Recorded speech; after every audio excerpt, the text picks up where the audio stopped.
এই গাড়িটি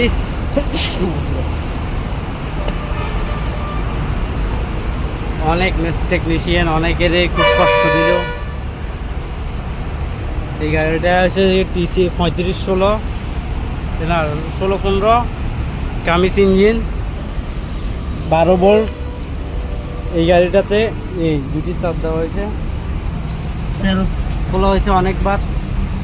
গাড়ি গরম হয়ে গেলে প্রথমে সকালবেলা স্টার্ট দিলে স্টার্ট হয়, তারপরে যখন 10 মিনিট স্টার্ট রাখা হয় তখন আর গাড়ি স্টার্ট হয় না, সেলফি ইঞ্জিন ঘুরাইতে পারে না।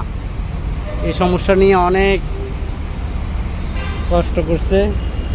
তারপর যে আমরা অনেক দূরাদূরি করলাম, কোনোভাবে কোনো সমাধান হচ্ছে না।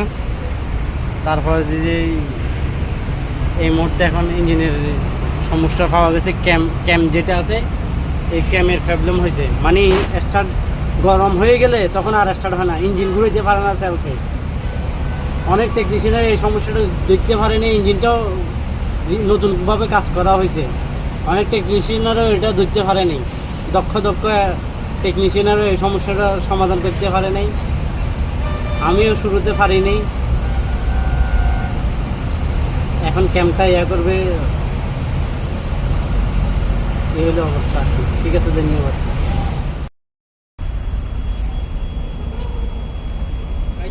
হুম হুম তুই চাইছি প্যারোলের দা তো ঠিক আছে, স্টার্ট হইতে ট্রাবল করে আর গরমে গেলে স্টার্ট হয় না। সেদিন আবার একটু মারান তো দেখি ভাই। আমরা এখন ঢুকে না, একটু দাঁড়ান। এই আরমান তুই এখন ঢুকিস না, আমি বলতে আছি মারেন।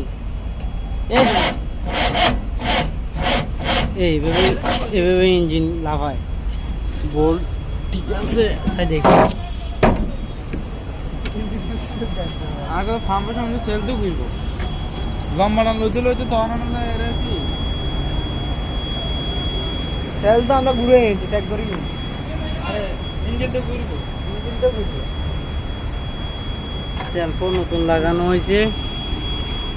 গাড়ি ঠান্ডা অবস্থায় স্টার্ট হয়, গরম হইলে স্টার্ট হয় না।